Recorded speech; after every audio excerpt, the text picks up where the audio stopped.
Seguridad alimentaria versus soberanía alimentaria. Seguridad alimentaria es la garantía del acceso a cantidades suficientes y oportunas de la población a los alimentos que requiere. En la práctica más visible, está definida fundamentalmente del lado del consumo, del lado de las necesidades básicas de la población. Para abastecer estas necesidades y como parte de la seguridad alimentaria, el concepto de soberanía alimentaria es complementario y busca fortalecer la producción nacional priorizándola. Soberanía en grado de autoabastecimiento suficiente. Claro que ningún país es absolutamente soberano, todos los países importan, esto es natural. Si no hubiera intercambio comercial entre los países, no podrían explotar sus recursos naturales. Soberanía alimentaria es que una proporción importante y creciente de los alimentos sean generados internamente. Hay movimientos que a este concepto le adjuntan las buenas prácticas ambientales. Y esto es algo que tiene implicancias económicas muy importantes. Esto es lo que garantiza el desarrollo de un sector vital para la economía, especialmente en países que no están industrializados, que es el crecimiento del sector agroalimentario. Y no se trata solo de productores primarios, sino de toda la cadena alimenticia. Retomando el término seguridad alimentaria, existen dos conceptos complementarios de seguridad alimentaria. Uno proviene del término inglés Food Security, que se basa en favorecer el acceso y la disponibilidad de alimentos a las personas, y el otro procede del término Food Safety, y que se refiere a la parte de la ciencia que estudia cómo proteger la salud y a los intereses de los consumidores desde el punto de vista de la higiene de los alimentos. En cuanto a Food Security, la Organización de las Naciones Unidas para la Agricultura y la Alimentación, FAO, en la Cumbre Mundial del año 1996 en Roma, Italia, da la siguiente definición. La seguridad alimentaria existe cuando todas las personas tienen acceso en todo momento, ya sea físico, social y económico, a alimentos suficientes, seguros y nutritivos para cubrir sus necesidades nutricionales y las preferencias culturales para una vida sana y activa. Sin embargo, el segundo concepto de seguridad alimentaria, el Food Safety, es el principal objetivo de este curso. En él se estudian las rutinas que deben realizarse al manipular los alimentos para prevenir daños potenciales para la salud. Los alimentos pueden transmitir enfermedades de persona a persona, así como ser un medio de crecimiento de ciertas bacterias que pueden causar intoxicaciones alimentarias. Además, los alimentos no vigilados pueden ser un transporte de propagación de enfermedades y hay que considerar que dentro del mismo instante de su producción, hasta el consumo, los alimentos están constantemente expuestos a posibles contaminaciones, sea por agentes naturales o por la propia intervención humana. Podríamos decir entonces que seguridad alimentaria y soberanía alimentaria son dos caras de un mismo problema. Una la cara política y otra la cara de la salud.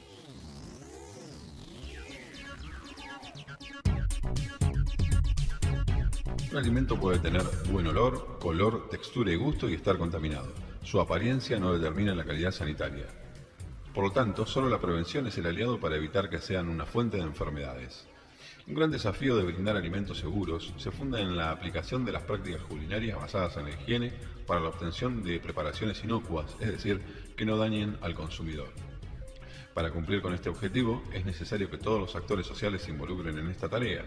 Por eso los entes gubernamentales y no gubernamentales, las universidades, los productores y los consumidores, formen parte activa de la cadena agroalimentaria.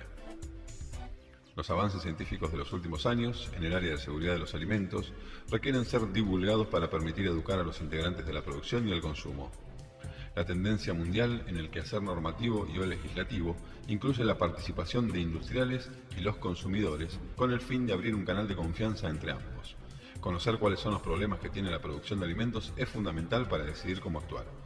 A su vez, los gobiernos necesitan normas aplicables que gocen de credibilidad ante los consumidores y la industria. Para los consumidores, los sistemas de control de alimentos deben ofrecer una protección válida contra los riesgos reales e importantes. Un consumidor entrenado es mejor que un inspector. Un productor consciente de los peligros es exitoso. Un manipulador de alimentos capacitado es el eje de la seguridad alimentaria.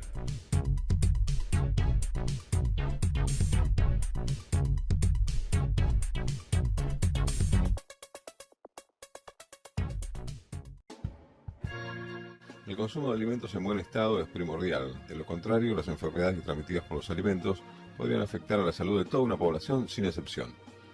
Manipular alimentos es un acto que todos realizamos a diario, bien sea como profesionales de la gastronomía, elaborando comida en el hogar, como distribuidores, en las más diversas ocupaciones que incluyen el manejo de alimentos. En numerosas ocasiones se piensa que quienes preparan los alimentos son exclusivamente los operarios de las plantas elaboradoras o los cocineros en restaurantes o hoteles. Pero en realidad hay muchas otras personas que contribuyen diariamente a que los alimentos que consumimos tengan una calidad higiénica. Si manipulamos los alimentos practicando unas normas higiénicas adecuadas, evitaremos que nuestras familias o nuestros clientes puedan enfermarse por consumir un alimento contaminado. Todo el que maneja alimentos en cualquiera de sus modalidades tiene ante sí la responsabilidad de respetar y proteger la salud de los consumidores por medio de unas buenas prácticas de manipulación. Las medidas más eficaces en prevención de esta clase de enfermedades son las higiénicas, ya que en la mayoría de los casos el manipulador interviene como vehículo de transmisión en la contaminación de los alimentos. Además de las dolencias que causan en la salud de las personas, las enfermedades de transmisión alimentaria también desprestigian negocios de quienes trabajan en ellos, lo que se traduce en una pérdida de confianza por parte del cliente que es muy difícil de recuperar. Lamentablemente, el correcto procedimiento de actuación en la manipulación de alimentos puede quedar solamente en la mera posesión de un conocimiento teórico obligatorio ante las autoridades sanitarias, permaneciendo por tanto este conocimiento ajeno a la aplicación práctica, a veces por desinterés, otras por desconocimiento. Resulta tremendamente importante en ese sentido conseguir que esa teoría se lleve a la práctica en su totalidad. Los alimentos atraviesan toda nuestra sociedad y son manipuladores desde la producción primaria hasta su restauración por cientos de manipuladores intervinientes. Los manipuladores responsables de servicios de comidas colectivas, como en el caso de escuelas o hospitales, deben estar especialmente entrenados en lo relacionado a la nutrición y conocer a fondo la política nutricional del establecimiento en el que desarrollan su actividad.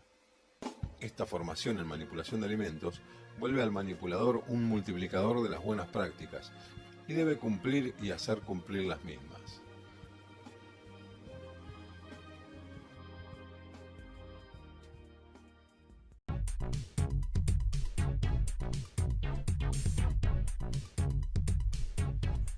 Dentro de los objetivos tenemos capacitar a los manipuladores para que conozcan las causas de las enfermedades de transmisión alimentaria y cómo prevenirlas. Que las causas de enfermedades alimentarias denominadas ETA, a partir de ahora las vamos a mencionar de ese modo, como ETA, enfermedad de transmisión alimentaria. Resulta un término largo, es cierto, y cada vez que mencionemos una enfermedad transmitida por alimentos vamos a estar diciendo ETA. Y al conocer estas enfermedades vamos a lograr prevenirlas, disminuir los brotes, disminuir las pérdidas económicas, disminuir todas las enfermedades de transmisión alimentaria que usan como vehículo a los alimentos para hacer su difusión. Hay cifras que son realmente alarmantes, como la del caso del síndrome urémico hemolítico, que tenemos el triste privilegio de ser el número 1 en el mundo, pero además existe algo denominado subregistro, que son diarreas y cuadros gastroentéricos y entéricos que quedan en los registros de los hospitales, en las guardias de los hospitales, y que no son difundidas, comunicadas, y por allí no se actúa en función de lo que tiene que ver con el abordaje bromatológico del modo más completo. La información que recibimos terminamos sabiendo que es a causa de la alimentación, pero no se cuentan con todo el mecanismo y la traza como para obrar en consecuencia. A veces se sabe que es algún alimento el que ha causado un problema, pero no, insisto, no se puede abordar la problemática por esta falta de comunicación entre las áreas de epidemiología, laboratorio y los servicios de sanidad. Es muy importante en todo esto trabajar juntos porque nos sirve para que cada vez nos enfermemos menos y además tenemos que aplicar y difundir todo el conocimiento que compartimos en los cursos de manipulación de alimentos y otros cursos para lograr que la población termine estando más sana, que no es poca cosa. ¿Y qué más tenemos que lograr a partir de estos cursos? Poder ofrecer productos inocuos y seguros para la población, es decir, que no hagan daño a quien los consume. Otro objetivo es implementar una unificación en procedimientos de buenas prácticas de higiene para todo el personal que contribuye a trabajar y que contribuye a trabajar de una manera armoniosa, eficiente y ordenada. Porque a la vez tenemos como meta alcanzar, brindar un mejor servicio y calidad y limpieza que involucra a los manipuladores de alimentos como ejes fundamentales de esta tarea.